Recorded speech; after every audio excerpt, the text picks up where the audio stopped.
asylum seeker is someone who applies for asylum or refuge in another country because they're being persecuted in their own country. So this phrase, asylum seeker, is an administrative category referring to someone who's submitted an application. In Britain, the word refugee then tends to refer to someone who's made an application for asylum and their application has been granted. So they're allowed to stay and have refuge, though often for a limited time period. This right to apply for asylum and get a fair assessment of your application is enshrined in the 1951 Convention on the Status of Refugees and the 1967 Protocol. And we're going to explain what these are in a minute. So the 1951 Convention came in response to the displacements caused by the Second World War in Europe. In that context, people who'd been displaced had found that they had rights only as a consequence of being a citizen of a particular country. If that state persecuted you or cast you out, as happened to Jewish and other people in Nazi Germany, you lost all rights to anything, to food, shelter, work, survival. You were just reliant on people's willingness to be kind to you. Nobody had any legal duty to take you in. And we know how many people wanting to flee the Nazi regime were let down by Britain and other countries. So the 1951 Convention was meant to be a solution to this terrible situation. The world's powerful states agreed a whole load of rights that people fleeing persecution would now have, and duties that signatory states would also have. And they did this in order to protect refugees. These rights include the right to cross a border without appropriate travel documents like visas, and the right to apply for asylum in a host state and have a fair assessment of their application, amongst other protections. It, of course, has to include these things because someone fleeing Damascus in Syria or Kabul in Afghanistan can't wait for a visa application to be processed when they're fleeing a regime that threatens their life. And they might not have access to a passport in the turbulent circumstances of a war zone. Despite being involved in the drafting of this convention and being a founding signatory, in the years since 1951, Britain has become a very unwelcoming place to people seeking asylum. Great Britain is, of course, an island off the northwest of Europe and is very far away from any major conflict zones. So its geographical location alone means that out of the 25 million refugees in the world today, not that many people seek asylum here. Most refugees are in countries near the country they fled, so 3.6 million are in Turkey at the moment, 1.8 million in Colombia, 1.4 million in Pakistan, and 1.4 million in Uganda. And of the 25 million refugees in the world, around 0.02% are in Britain. This isn't only because of the geographical location of Britain. A range of laws have been introduced over the past 30 years, which have made it very difficult for people to reach our country for refuge. An example of this is carrier sanctions. So carrier sanctions are huge fines for airlines or ferry companies or also lorry drivers if someone boards an aeroplane or other mode of transport without appropriate travel documents. Because although refugees are meant to have the right to travel without appropriate documents, they can't actually apply for asylum without first setting foot in the country they want to apply for asylum in. So you get the airlines to stop people boarding a plane or a ferry to your country to claim asylum.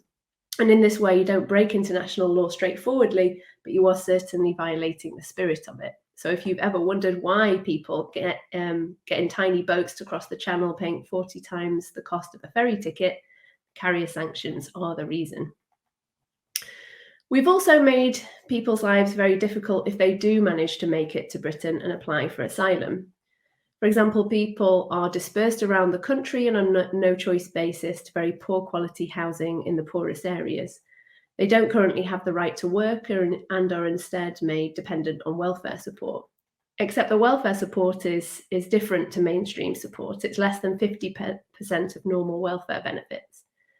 It's calculated on the basis of what the poorest 10% of British citizens spend on essential living items only. So it's around a third of the income of the poorest 10% of Britons, who we know themselves are struggling. So this puts people in the asylum system well below the poverty line. In my research, I found it to be common for people to limit their meals to 1 or 2 per day, to walk miles to hospital appointments because they can't afford buses, and to be unable to afford appropriate weather appropriate weather clothes, shoes, and toiletries. There have also been a range of measures introduced to make it harder for someone to be successful if in their application for asylum. For example, making the definition of persecution very narrow and the level of documentary evidence required to prove it very high. This is the policy as of 2021, but you might have heard that there are plans in the 2021 Nationality and Borders Bill to change this system and deny anyone who arrives by their own steam the right to asylum. Only those who wait in a camp in their region of origin may have a chance of asylum here. The detention facilities will be expanded, and there's talk of offshore processing, which means that people will be sent to other countries. Morocco, Ghana, and Ascension Island in the Pacific Ocean have all been mentioned. They'll be put in a detention centre while their application is processed. Now, a reasonable question might be, why is Britain so hostile to people seeking asylum when we signed up to these commitments to protect persecuted people in 1951, and even when the numbers of people applying for asylum in our country are so small compared to other places? One way of making sense of this is to go back to 1951. So Britain in 1951 was an empire, not the small country we know today. And the world in 1951 was still very much a colonial world. And a key part of colonialism was the dominance of hierarchical conceptions of humanity. So put simply, human beings were not thought of by powerful people in Britain as being equal. Instead, the idea of racial difference and hierarchy dominated.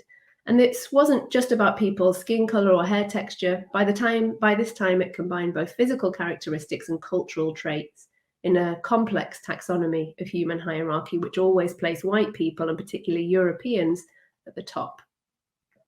We shouldn't be surprised then to discover that the colonial powers in the white settler colonies, such as Australia, argued forcefully that colonized peoples and people of colour were not ready for human rights and that they shouldn't be included in the new laws around refugee rights.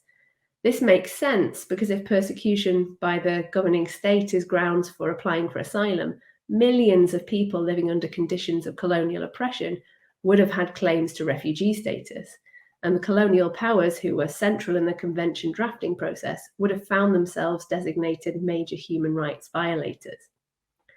So the 1951 convention, after much debate, was limited to European refugees displaced before 1951 only. Of course, there were objections to this. Naturally, the representatives of recently independent countries such as Pakistan argued vocally and relentlessly in anti-colonial terms that excluding non-Europeans was implying a hierarchy of humanity. It also made no sense since there were millions of refugees outside of Europe who needed help at that time, not to mention states who needed help in supporting them. After some wrangling, a territorial application clause was nevertheless proposed and passed in the negotiations. So Article 40, Paragraph 1 of the final Refugee Convention document stated, "Any state may, at the time of signature, ratification, or accession, declare that this convention shall extend to all or any of the territories for the international relations of which it's responsible. Such a declaration shall take effect when the convention enters into force for the state concerned."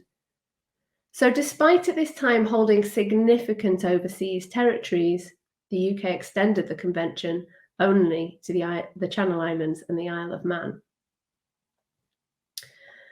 By the 1960s, more and more countries were gaining independence from colonial rulers, and the fallout from decolonisation meant that there were a lot of refugees, particularly in Africa. The newly formed Organisation for African Unity, which became the African Union, was planning to draft their own convention on refugees since the 1951 Refugee Convention didn't apply to them, and they did later do this.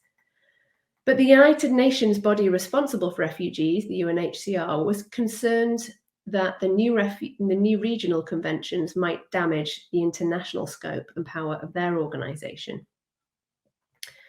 So they led the drafting of a protocol signed in 1967, which amended the 1951 convention and lifted the geographical restriction as well as the reference to people displaced before 1951. Not that much changed in Britain in relation to refugees for a couple of decades. Most people applying for asylum here were fleeing the Soviet Union, and giving them refuge was highly convenient for Cold War politics. There was no question of whether they were able to integrate, and the fact that they might want to get a job in Britain didn't seem to undermine their claim to have been persecuted. So, in other words, they weren't attacked for being economic migrants.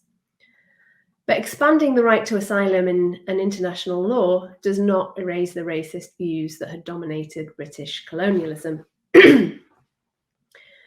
In the early 1990s, a combination of events came together. There were ongoing and new conflicts around the world, with the number of refugees globally increasing. And at the same time, the rise of international air travel, cheaper international air travel, meant that some people who had money were able to flee to farther afield places like the UK.